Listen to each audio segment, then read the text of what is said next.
you set a goal, ask yourself, at what point would you stop going after this goal? And if you can come up with a point that you would stop going after it, don't set that goal, because you're going to hit a dip when you're going for your goal. And if you give up the first dip that you hit, don't do it. It's not that important. So one, we need to make sure that our goals are worth that we will do whatever it takes.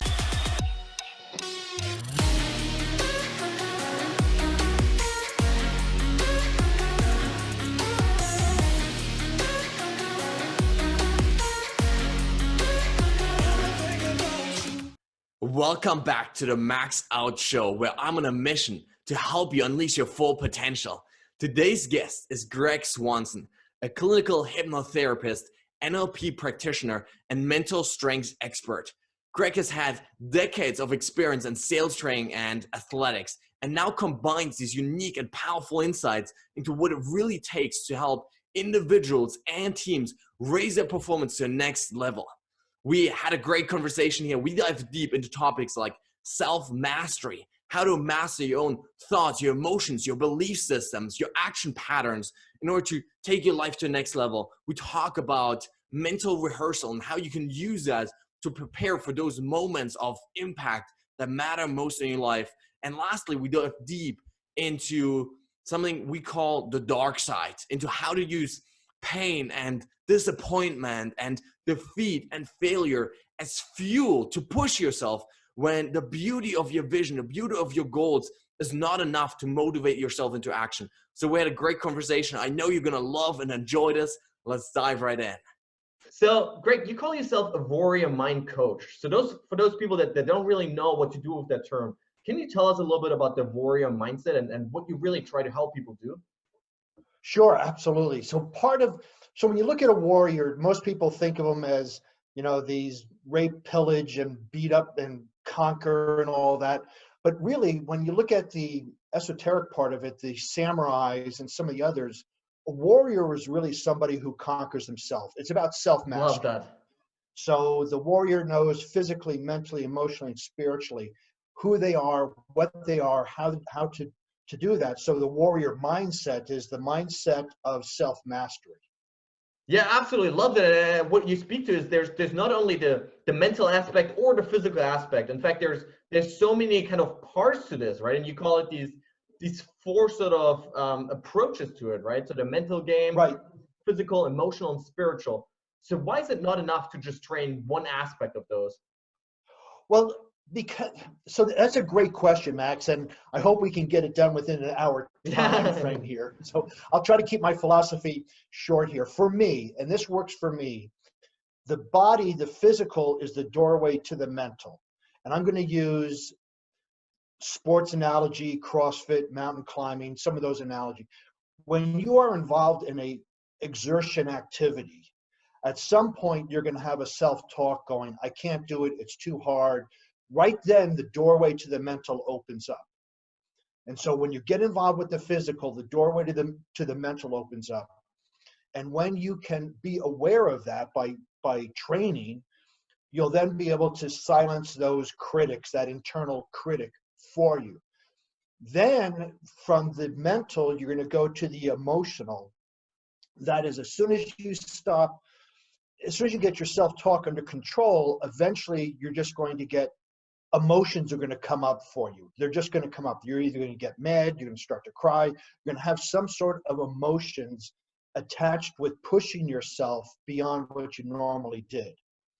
Once you get to that point, then the only thing to keep you going is the spiritual. And I classify this as what's the purpose of what you're doing. You look at individuals who do fundraisers, who bike 2, 3, 4, 500 miles a day. They do it because they have a purpose. If you don't have that purpose behind what you're doing, and it doesn't necessarily have to be a fundraiser, but when an athlete or an individual knows the purpose of what they're doing, then they can tap into that purpose and they will have an unending supply of energy to keep going. So that's the reason why I do the physical first, opens the doorway to the mental, that opens the doorway to the emotional, and then the emotional gives way to the spiritual. I love that so much, and it really makes sense, right? And so the what it reminds me of is this I think it's called central governor theory of Tim Noakes, right, the sports psychologist, that basically said that at the end of the day, the brain is the defining factor, even in athletic performance, even in the things that you would think are purely physical, right? At the end of the day, the brain shuts down before the body to prevent us basically from dying, right? And Right. so I think that's why it's so important, like you say, to really train all of these aspects, whether it's the mental part, the emotional part, or then the spiritual part, really getting clear on why you have to push through the pain and the discomfort and the suffering that is inevitably involved when we Right. set and we And try to achieve these big goals. right. And I don't like the word suffering. To me sounds like you're enduring something you really don't want to do. You're suffering through. So there's I come up with different terms along the way because I'm a big believer of the words we use don't create, they don't describe, they create our experience. And so when we use the words suffering, it means, to me, it's an unfavorable response. Although we can call it, in the SEALs, I guess they call it embrace the suck, right? So it's, it's one of those things that you do. But absolutely, you have to go through these. And I used a sporting analogy, but you could use this in anything. Going for an interview, right? Going for if you're in sales to do a sales, it may not be that physical, but you're there showing up, and now you have to get to the mental, the emotional, the spiritual. Yeah, love that, and thanks for calling me out on that, by the way. I appreciate that. Now, most people understand that how important it is to train the physical body, right? Whether it's through exercise, running, gym, whatever it is. But why do people struggle so much with the mental and the emotional and the spiritual aspect? Why do you think that's still, for most people out there, like a sort of taboo topic or something that they don't really practice on a daily basis?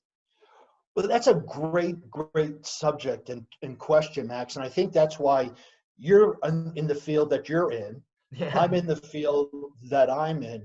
Many people don't understand how powerful they really are from an internal perspective. And you look at that, right? The physical is external, the mental, emotional, spiritual are all internal. So we focus so much on what we can see, the physical, that we lose track of the mental, the emotional, and the spiritual. And I think so. Carol Dweck has this fixed mindset, growth mindset process. I'm not saying that everybody has a fixed mindset, but many people think that they can't change their thinking, that they are not in control of their thoughts. The only thing that they can do is work out or Yeah. exercise or do nutrition. And even then, when it doesn't work, they don't take responsibility for it. So I think part of it is that nobody is held up. I shouldn't say nobody. As a society, we haven't been strong enough to hold up mirrors to people to indicate you're more powerful than this. Your body is just a representation of what you're thinking. So we need to work with what you're thinking, what you're feeling, and the spiritual, and your body will respond. And right now we're just talking about working out or exercise or something to that nature. And I'm a big believer of that is a big indicator of how you approach life. There's this philosophy of how you do anything is a reflection of how you do everything. And if you're not taking care of your body, if you're not working with your body, it doesn't have to be bodybuilding shape, but if you're not the best you can be, where else are you lacking in your life? Yeah, I love that so much. And to me, what it comes down to is a lot of just taking ownership of your life and how you're actually living. And it's Right. weird, right? Because in my own life, I've realized that all of the people I usually surround myself with, they usually tend to be athletes. They usually tend to be people that are super into, working out their bodies and their minds to just become the best they can be, because that's just naturally what I sort of gravitate towards, because I know that, people that do that, the people, like you say, that actively train those things, they're just wired differently, right? They're thinking of in totally different ways than the majority of people. And so I think it's so Right. important. But the question is, how did they get wired differently? Because Yes. we're all born with a blank slate in our brain as far as neural pathways are concerned. So we wired differently. How did that get created? Well, it got created through childhood, through experiences, through other aspects, and even with some athletes, So what you were referring to was before is many people are playing the victim, Yeah. right? They complain, they blame, they justify. But you can even see some of those that may look like they're wired differently are still playing the victim, even though they're performing at a high level. There's several NFL football players that exude that. They have great skills, but they haven't mastered the rest of their life. Although I would say that those individuals probably have a better head start on mastering their life than somebody hasn't. For sure. I think that's such an important point, that, using all of these things is not so much about just beating other people as it is about becoming your best self. Because then there's, like you say, when you look in the mirror, you see the reality, right? Like, you may be beating other people based on pure natural talent, but when you look in the mirror and you have that honest look at yourself and you realize, hey, I'm not the best I can be, that's really what it's about.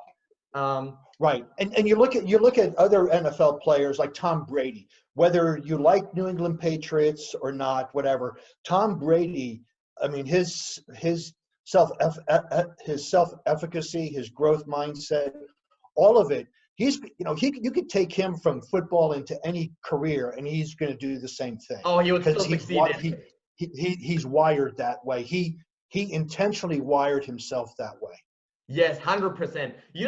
I have this theory, and I'm really excited to sort of get your take on this. So I truly believe that, and we talked about self-mastery before, that today, in this day and age, self-mastery is the most critical skill that human beings can possess. And I think it's also the first time in history that we actually need it. Because if you think back, hundreds of years ago, thousands of years ago, the way that human beings evolved is, our lives were all, they weren't easy, right? We were starving, there were diseases and all that, but they were pretty simple in the sense that you're born away and your life pretty much unfolded the way that, your parents, your circumstances, your environments dictated, right? So you're born a farmer, you'd marry a farmer, or you become a farmer. You're born a prince or a princess, you become a king or queen. But now for the first time, if you go to university, you can study like 150 different subjects, right? You can choose between thousands of different jobs.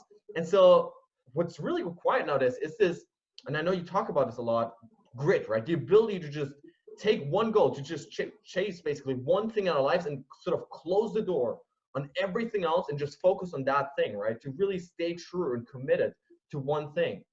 So how do people really, start to develop this ability of self-mastery in their life? Wow. Okay, that's a topic for a weekend retreat. Yeah, true. So we have to go back and figure out not the effect that people aren't doing it, but the cause. Why aren't people doing it? Because if we just work on the effect, we're going to keep battling, or people are going to keep battling on. So part of the cause is we're subjecting ourselves to way too much information, right? The dopamine's being released by the Twitter, by the phone going off, by the email, by all this. So we're getting a chemical release every time somebody likes us, every time we get somebody in our Bumble Hive, every time so we get this emotional dopamine release, which is very addictive. And we're training ourselves not able to focus. So I use the analogy, and the other part, so this is a multiple part answer. Yeah. And so what the other part is that when people don't set goals, they can't focus because there's nothing to focus on, right? So you need a goal to give your attention to. Many people are afraid to set a goal because what if something better comes along? Yeah. Right? What if something different comes along? So the key then is, there was a book called The Dip. He talks about when you set a goal, ask yourself, at what point would you stop going after this goal? And if you can come up with a point that you would stop going after it, don't set that goal, because you're going to hit a dip when you're going for your goal. And if you give up the first dip that you hit, don't do it. It's not that important. So one, we need to make sure that our goals are worth that we will do whatever it takes. And this is part of mental strength, right? This part of grit. I will take, even if it takes me 5 years, I'm going to do whatever it takes to hit this goal because it is so important to me. So in goal setting, we really need to establish a purpose and a passion for that goal. Then so people go, how do I stop myself from being distracted? You don't stop yourself from being distracted because then you're forcing yourself not to look. But if you focus on the goal, you automatically are not distracted. So there's no effort in it. It's kind of like the racehorses with blinders. They don't have to not look around. They're forced to look ahead. And so when we can get a goal, make sure we would go through anything to get it accomplished, and then keep that our primary focus, then there's no distractions because they just don't exist in our peripheral. And then we can go ahead and achieve that goal. But many people don't know that because, one, they don't know what they want in life. And the first bit of resistance, they give up. So they haven't been able to develop the grit. So part of grit, right, is talents plus effort equals skills. Skills plus effort equals achievement. Love that. Yeah, and I think what this also entails, what you mentioned before, this idea, first of all, of keeping going until you succeed no matter what. What it also entails to me is really getting kind of realistic obstacles you're going to face. Because I think this is one of the major challenges that people face is they set these goals and they have these unrealistic expectations of never actually facing any obstacles, of never, falling down, of never stumbling. Right. But if you can, in advance, really get clear on, hey, these are realistically, this is what I'm going to have to go through. Like you said, the next 5 years, it's going to be hustle, it's going to be hard, there's going to be obstacles, there's going to be things in my way, but it doesn't matter what happens, I'm going to keep pushing after this. That's when you'll succeed, because then you don't have any excuses left in that moment. So I love this idea of sort of making that pre-decision that no matter what, you're going to succeed at this. Yes, you have to, right? Yes, absolutely. Because otherwise, like as soon as something comes up, as soon as there's some, major setbacks or even minor setbacks, you're going to quit because it just feels unnatural and feels uncomfortable. Right. So the author is Seth Godin. Oh yes, okay. Amazing author. And I just really appreciated that book in defining, because people set goals and, everybody talks about goal setting, and then they go, well, I didn't achieve my goal. I couldn't achieve it. Well, one, that's because it wasn't worthwhile to you in the first place. That's first, right? Yeah. And then two is you didn't anticipate some of the resistance that's coming along your way. So that book is really great in helping people discern how important their goal is. For sure, and I've heard you talk about goal setting before, actually, and really specifically what I mean is the difference between conscious and unconscious mind. Because it's not enough to just consciously decide, I want to achieve this, right? But you actually have to really wire it into the subconscious mind. So can you share a little bit about that process of really so when I was in so when I was in NLP training, they talked about the conscious mind is the goal setter. The unconscious mind is the goal getter. Ooh. So if you're achieving results different than what you want, your unconscious mind is driving your behavior. So what is in your unconscious mind? Your beliefs, your values, your emotions, your past experiences. So if you're getting something so for instance, we'll just use relationships now for an example. Let's say somebody really wants to they consciously want to be involved in a relationship. And they're out there on all the dating sites, they're out there looking for people, but unconsciously, they associate relationships with pain. Oh. One, they're going to attract individuals in their life that'll meet them once and not meet them again, and then they're going to be painful. Or they'll get involved in a relationship for 6 months and they'll sabotage it in some way. And something to that nature, right? But just because we consciously say we want a relationship, if unconsciously we think a relationship eventually ends in pain, we're going to do everything we can not to get involved in a relationship. Wow, love that. And that's such an important insight, I think, because most people don't really think about this. They don't really reflect on this difference between conscious and subconscious mind. And so, like you Right. say, they end up sabotaging their success over and over and over again, and then wonder, why did I fail at this? Why did it happen again? Why did I meet this person again? That's the key phrase. Why does this always keep happening to me? Well, that means take a deeper look in your unconscious, because if it is happening to you, you're not at fault, but you are responsible for the results you're getting. And those results are driven by your unconscious behavior, which is, if I feel I can't lose weight because I come from a heavy set family, if relationships end in pain, if I'm only worth $50,000 a year, any of those things are in your unconscious. You can say consciously, no, I'm worth 100,000. No, I know I can lose the weight. And consciously, it doesn't matter. I mean, it's a good start, but you got to get in to change the programming in your unconscious mind. That's either through coaching, hypnosis. There are many ways, guided meditations, there are many ways. But the problem with the challenge that I see with this solution that I've experienced myself and with clients, it's taken somebody 20, 30, 40 years to develop the thinking they have now. And they expect one hypnosis session or one Yeah. guided meditation to change them overnight. Now, it's not going to take 30 years to change it, but gosh, give it some time. It took you 30 years to get here. How can you think it's going to take you 1 hour to change 30 years of conditioning? Love that. It's such an important point, right? Because nowadays people always want these quick fixes, right? They Right. want the thing that happens like in an instant, and then an hour I'm cured, and an hour I'm saved, and everything's different. But the human brain and body don't work that way. And I think people understand this when it comes to exercise, right? Like, you're not going to lose 20 pounds in like a week, right? Just from working out every day.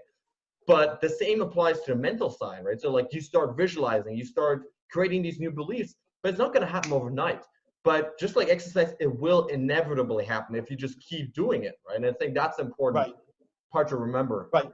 And that's where athletes sometimes get confused between therapy and coaching and mental strength coaching.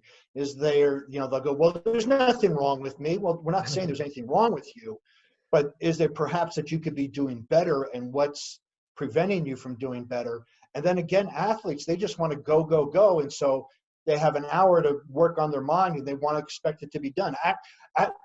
Athletes who are just about that 1%, from that top 10%, are some of the most challenging individuals to work with, because they know they want to change.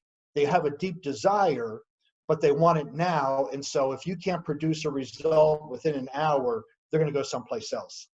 Yeah. And they keep swapping around and always looking for the quick fix, but never actually Right.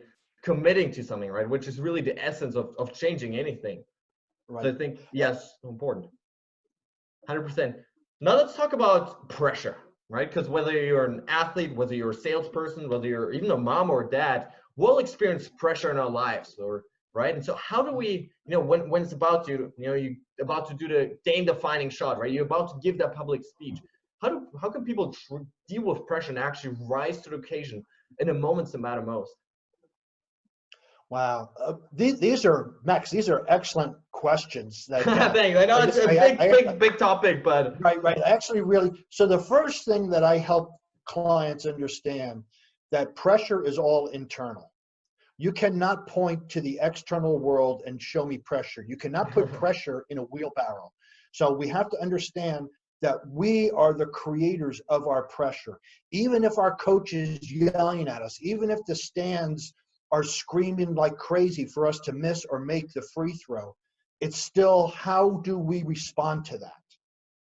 And when we can start to train ourselves, like with football, they tend to, if they're going to go to a stadium that is really noisy, like Kansas City or Seattle, teams that are going there will play really loud music during their training to simulate or emulate that experience.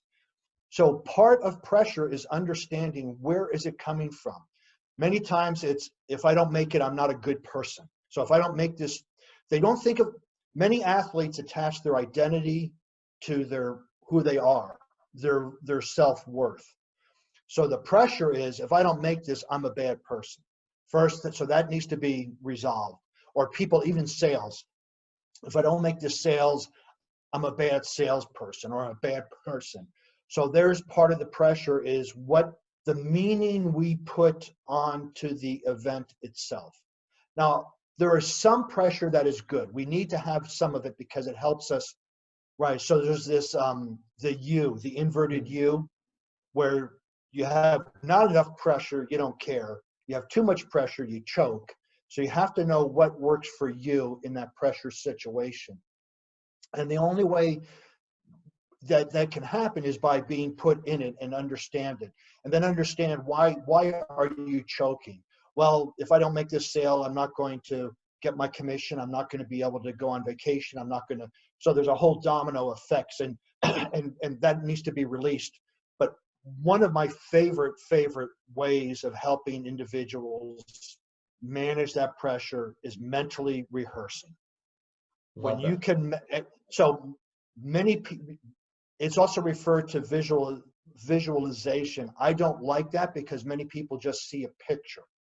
Mental rehearsal means you see what you see, hear what you would hear, and feel what you would feel. So if you're a free thrower, you would have to feel your confidence in making that shot, not just see it. If you're a salesperson, you have to see the confidence in it, but you also have to feel it.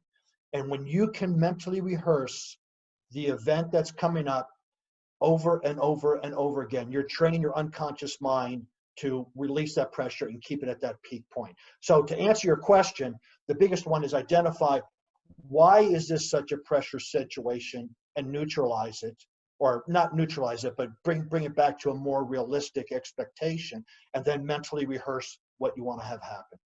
Absolutely love that. So I want to dive a little bit deeper into the mental rehearsal. So when you work with athletes, for example, or salespeople, do you actually have them visualize just sort of the successful attempts or the successful sale and closing that? Or do you also have to visualize the setbacks and when people, say no, and then how they come back to that? So what does that process look like?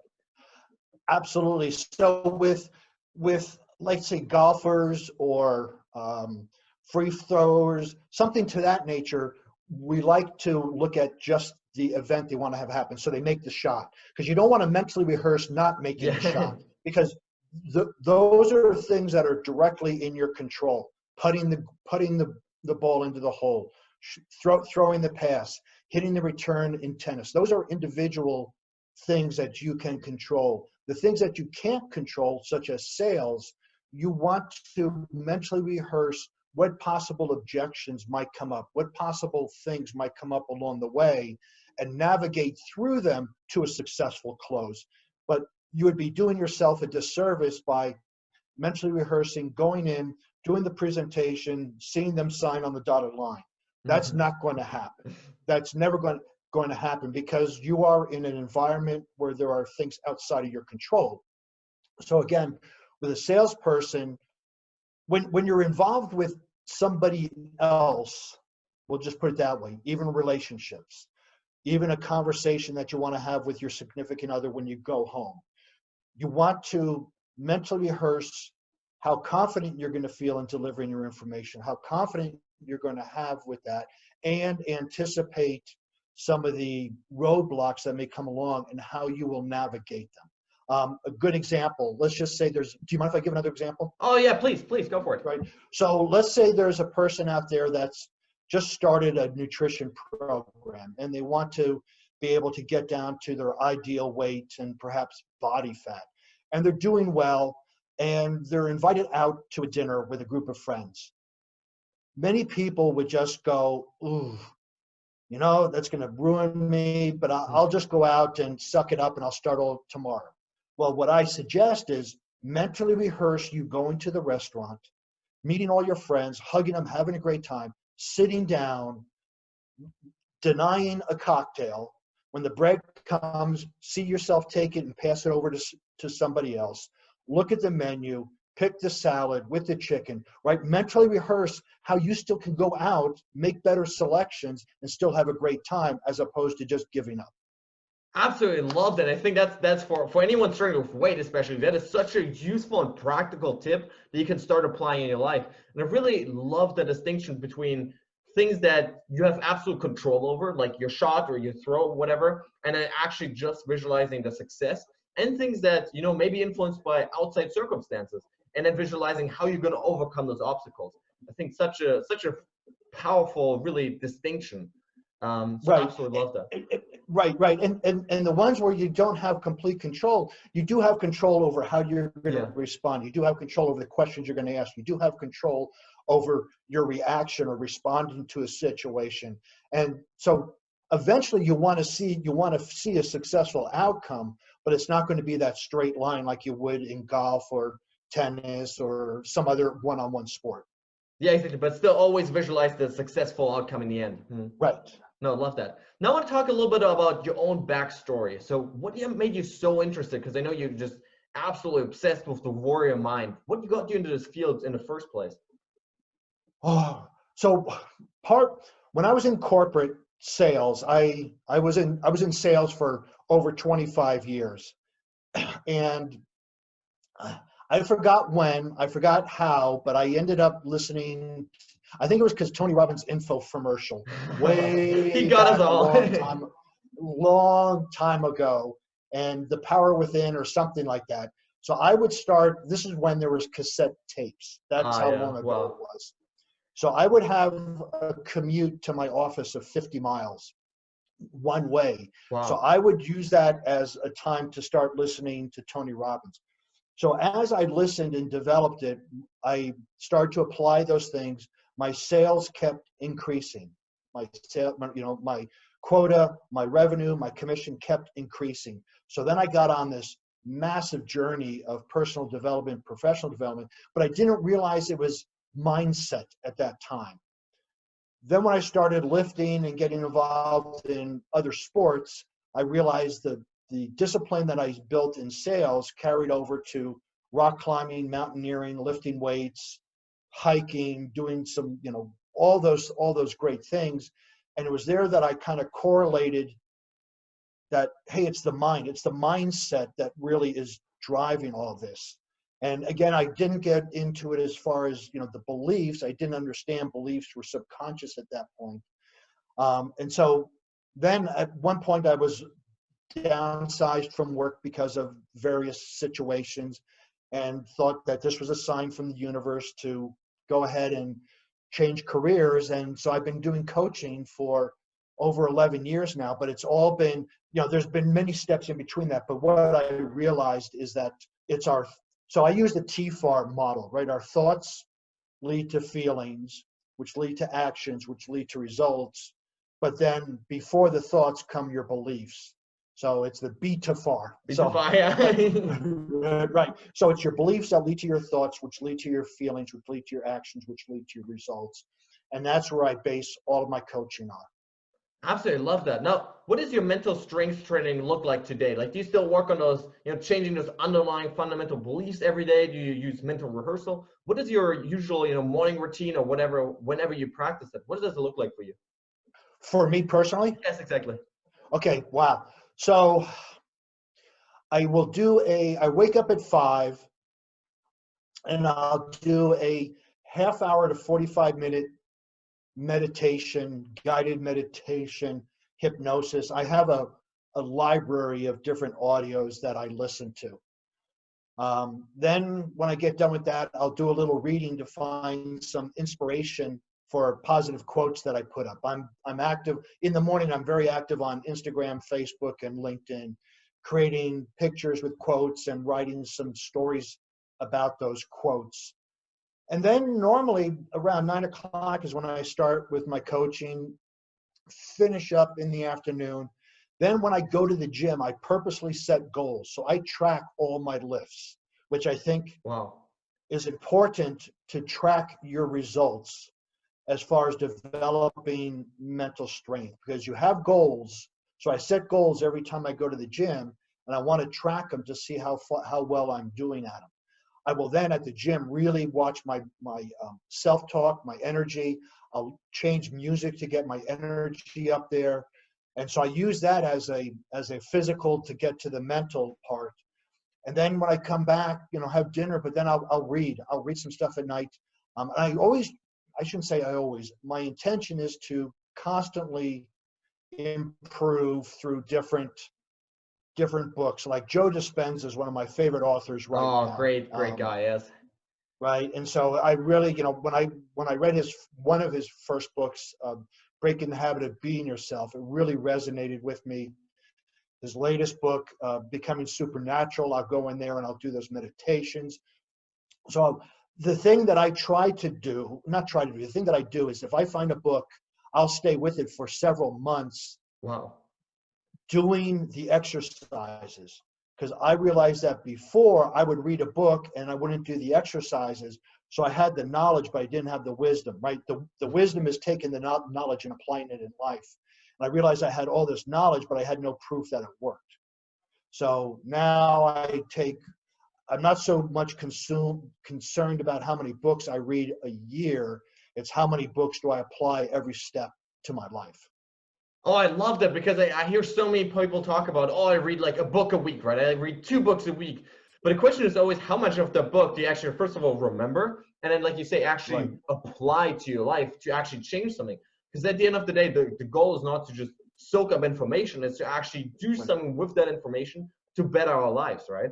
And so I love what that's where, I kind of challenge individuals if they're doing a lot of reading, and I don't want this to come off. I want this to come off supportive in that I would rather have people read and do nothing than do nothing at all. Yeah. Right. Because at least they're planting seeds in there. At least they're doing a growth mindset part of it.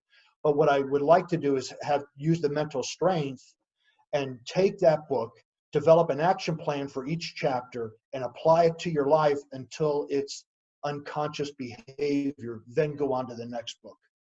Love that. So if you really want to get the most out of this interview, take a piece of paper, write down the top 3 things you learned, and just start applying whatever it is to your life to actually make sure you build the habit, not just thinking about it, but a habit of actually acting on those insights. It's a really important distinction here. Right. And many times you can find one key thing from a book. Like, again, I referenced the dip. There are many different things in there, but the thing that I took away that I still look at is, at what point would I stop going after a goal? Then don't go after that goal at all, because it's not worth it. That's the key. That was the key thing that I got out of that book. So, when I had the book, I looked at the different aspects of it, and I started to work with them, but some of them just fell naturally aside, but that was the one. So at a minimum, take one takeaway from every book that you read and apply it in your life immediately. 100% love that. Absolutely. Now, Greg, on the show, we always love to celebrate failure. So do you have a favorite failure in your life that actually ended up being a catalyst for your future success or your future happiness, or for you raising a game in your life to the next level? Wow. So first, the word failure, this is, again, words, or I use them as they don't describe, they create, but I understand the concept of failure. In NLP, and many people go, there is no failure, it's just feedback. Yeah.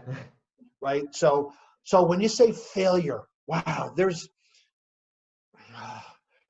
quite a few that I could come up with. I mean, I look at my life. I've gone through 2 divorces, 2 bankruptcies, survived an avalanche, had a knee completely operated on, had double pneumonia, had emphysema, lost 25 pounds within 2 weeks, and now came back from it. So I think if I culminate all of it into a culmination of, quote, failures, what it taught me was determination. So I will prove, and so there's an anger in this, right? So anger can be used constructively if the person is aware of it, right? So I would use the anger of all those events and the frustration from all those events to be better the next time. So if I'm better the next time, what that means to me is those things are going to be easier to handle. if I let those things hold me down, if they keep happening, I'm going to be suffering the victim. It doesn't mean that they're pleasant. It doesn't mean that, you can't handle it, but you will, if you survive this, you can survive it again and maybe even thrive from it. So there isn't just one, but I would look at my life, over the past several 20, 30 years, put all those events together, and each one of them, I came out stronger, more positive, and I'm just going to say better, not that I'm better than you or anybody else, but I was better than I was when I went into that event. Oh my gosh, thank you for being so honest and bringing up this dark side. Because that's something that lately I've really become fascinated with is not just the beautiful side, because that's what most people talk about. They talk about the inspiration and the vision and the goals, but so few people are really honest and able to admit that, hey, I'm driven by the dark side. And that's something that for me, especially over the last couple of months, it's been so incremental in me making changes. It's just been looking at all my failures, all my failures in the sense of, hey, all the things I haven't done well, right? All of the times I failed, all of the times people told me, hey, you can't do this, you can't do that. And I've been using it as fuel. And so I love what we were just saying here is taking that anger, right? Taking that almost desperation of just, hey, I wasn't good enough then, I want to do better now, right? I'm going to use this to push myself. And I think that is such an overlooked concept when people try to make changes and not just looking at the bright side, at the beautiful stuff, but actually taking that pain and taking that anger and using that to fuel them. Right. And the thing that I want to just make a caveat to is I didn't come out of those things like all pumped up. I was depressed. I was wondering what my life is about after each one of those events. Yeah, of course. And I knew I had to go through that. I just didn't set up camp there. I didn't set up base camp in my despair. I knew I was going through it. I was aware enough that I was going through it, and I knew what it would take to get out of it. If I tried to get out of it too soon, I could probably either injure myself or create more problems in my life if I tried to come out of it too soon. So I sensed when my soul was telling me it's okay to come out of the cocoon, and I would come out of it, and then I would start to take action. But the thing is, for those that are listening, it's okay to go through that dark night of the soul. It's okay to sit in that. Just don't set up base camp there. Start to create a plan of what you're going to do when you feel better. Yeah, such an important point here, because I think that the thing that people do is either they jump over it, right? They try to forget it. They try to suppress the pain and suppress the trauma, whether it's through watching TVs, eating junk food, like whatever it is, or they go the other way, right? They sit in it and they live in it for too long. So I love the Right. self-awareness that you mentioned here of just realizing that, hey, at some point it's going to be time to move out of this, but maybe not after a day, and maybe also, before 10 years pass, right? You want to find the middle Right. ground when you're in the right space mentally and emotionally to keep moving on. Right. And that's a good point. And I think that's, as you said, I think that's overlooked a lot in the personal development field. There are some of those that do shadow work, and there are some of those that work in that realm. And I enjoy that realm. When people come to me, we'll go into it. I usually use that application for my one-on-one personal retreats, but it's something that we need to recognize and acknowledge that when we go through trauma, there is this dark night of the soul. This is this dark place that we go to. But again, we have to acknowledge it. We need somebody. We need coaches, not just therapists. We need coaches to pull us out and move us forward. Yeah, absolutely. Now, Greg, do you have a favorite mantra or quote that you live your life by?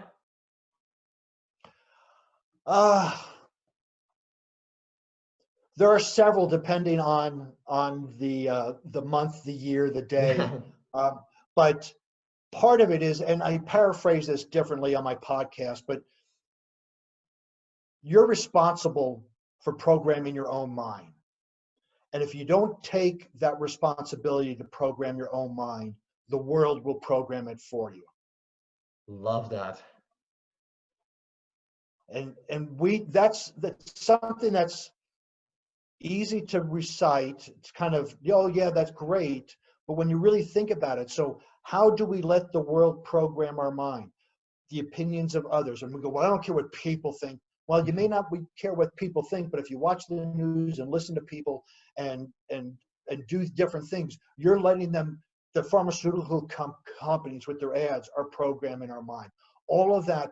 So you have a lawful responsibility to program your own mind. That means, what do you allow into it? What do you deem as acceptable?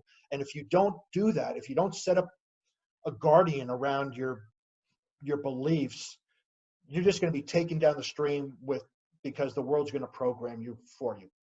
Oh, so important. And you know, it's funny because whenever I talk to these incredibly happy or incredibly successful people, usually what they tell me is they don't watch the news, right? They don't, like, they obviously care what's going on in the greater world, but they don't consume negativity. They don't consume all this mass media, all this, you know, celebrity gossip that most people are constantly feeding their minds with, right? All these crazy things that actually have no influence whatsoever on their lives, on their happiness, on their families, and the people around them. So it's such an important point that you're making here. Right. And just to put a caveat on this one again is, I'm not saying don't watch. So people go, I don't watch TV, but I watch Netflix. You're watching TV. Yeah, it's the right? same Because thing. the TV is a physical object. Yeah. Right. So you're still watching TV. But here's the distinction. Like, I watch movies. I went to see Joker this past weekend. So there are times when we can allow ourselves to be entertained. But what I try to do, and I do mean the word try, is set an intention of what I'm going to watch and what I want to pull out of it. So I want to pull out some of those, you know, in NLP it's called modeling.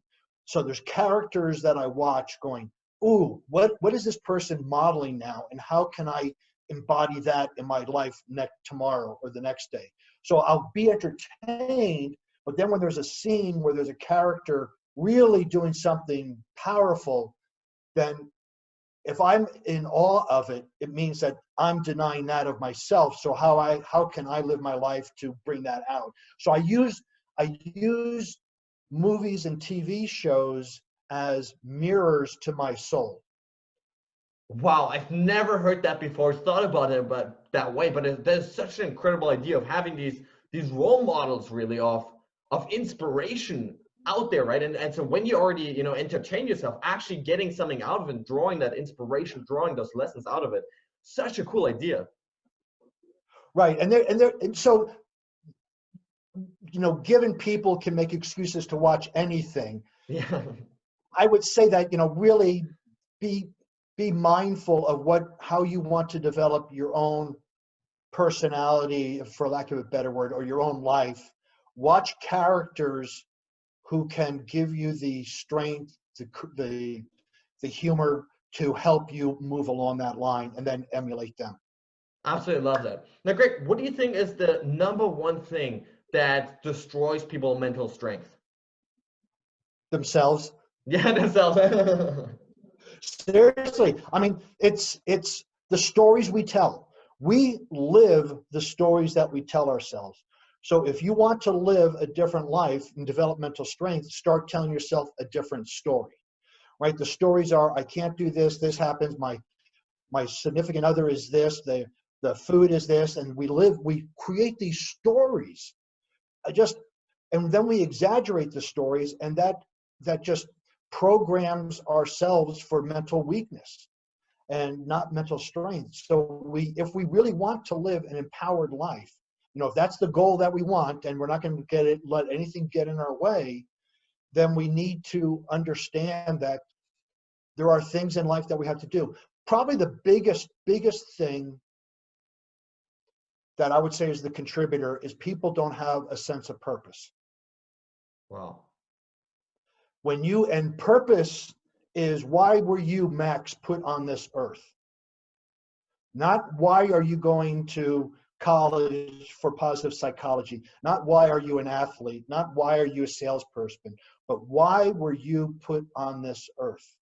When we can find our purpose in life, we will then get enthused. And this gets back to part of positive psychology, right? Because it's a lot of it's based in purpose. But I have found that when people discover their purpose, there's a shift that happens. And whether you call it mental strength, positive psychology, better outlook, they then look at life completely different, and they will tend to see more of the good than the bad. They'll tend to take better actions. When they know better, they do better. And I think for me, a lot of it stems from finding purpose. Yes, absolutely love it. I can see the exact same thing in my life, right? So to me, the purpose I see in my life is just sharing, messages like you're sharing messages of inspiration, of beauty, really, of living a good life with other people. And so to me, this right now here, it gives me more energy than it takes. And that's the way I always look at purpose, right? It gives me so much energy. It feeds me. I love doing this. And that to me is really the key. I love doing it. Right. And it makes the And world a better place. So let me ask you, you're in Switzerland now. So what time is it there for you? It's 7 p.m. right now. 7 p.m. So you're a young guy. 7 p.m. in Switzerland. Most other young, good-looking guys would be out at a bar partying, right? Here you are. You have the mental strength to go, that's not important to me. What's important to me is connecting with people, spreading messages, spreading good stuff. So by your passion and purpose, you've developed the skills needed to focus on that. I mean, it's a perfect example. I mean, when I was your age at 7 p.m., I couldn't be found at home. And you've embraced your purpose for it. And the thing is, our purpose can change. It vacillates because as we start to, we never completely fulfill our purpose, but when we get close enough, our soul will expose us to other things. So you're a perfect example, Max, of your purpose is helping you develop your mental strength. Thank you. I appreciate it. A little fun fact, I've actually never been drunk in my entire life. Like it was good for you. So focused on athletics and this, so no time for that. But I appreciate that. Now, before I ask my final question, what's your favorite way for you to connect with listeners? Where can they find you and your work online? Wonderful. Thank you for that. Thank you for the opportunity to come here and share some great stories and discuss philosophy. Oh, thank you for coming. Right. So my main site is warriormindcoach.com. You can find access to my podcast there, access to my blog, introductory consultation requests, whole bunch of other stuff. I'm very active on Facebook, Instagram. You could look up Warrior Mind Coach or my name, and on LinkedIn. But I would say the first stop would be go to warriormindcoach.com, and my podcasts are on all the podcast broadcasts. iCast, iPod, all of them. They're out there with all of them. So if you want to listen, that'd be great. But again, thank you again for the opportunity. Thank you. Now I'm going to put up the links to that. Now, final question: what does mental mastery mean to you? There's this concept in Japan called the relentless pursuit of excellence, and it's not Kaizen, which is improving incrementally every day. And there's a documentary about a sushi chef, 80 years old, who is still under this relentless pursuit of excellence. So mastery is something you never accomplish. It's a journey. So mental mastery to me is being aware of your thoughts, your feelings, your emotions, the behaviors that come with them, and identifying is this thought, is this behavior, is this emotion in alignment with the life I want to create. It doesn't mean that you don't have any negative thoughts. It doesn't mean that you don't have any negative emotions. It means that you are aware of them and put them into one bin or another one, empowering or disempowering. And the more that we can be aware of our thoughts, our feelings, and our emotions, and be able to segregate them immediately, the more we will get to mental mastery. All right, guys, that's it for today. I really hope you enjoyed this episode. I hope you gained some valuable ideas, tips, tools, tricks, mindsets, belief systems that will hopefully inspire you to take your life to the next level. At the end of the day, guys, it's all about application. The only thing that's going to set you apart tomorrow from where you are today is how much action you take with those ideas that you gained. And so I really want to challenge you at this point to, not just listen to this passively, to not just consume this, passively, just thinking about other things, but to really take those lessons, take those ideas that you just gained and start applying them to your lives, to really start taking action and sprinting towards those goals and those dreams that you have in your life. Now, guys, At this point, I want to ask you for a huge favor. If you enjoyed this episode, please consider heading over to iTunes and leaving a review, as that helps me really grow the show and reach more people, impact even more people around the world. You know, if you have a family member, a friend, a loved one maybe that you think could benefit from this content, please consider, you know, sharing it with them, forwarding to them, as that helps us really build a community of like-minded people that are all about maxing out their lives. Now, guys, with that being said, thanks so much for tuning in today. I really, really appreciate it. Stay strong and see you tomorrow.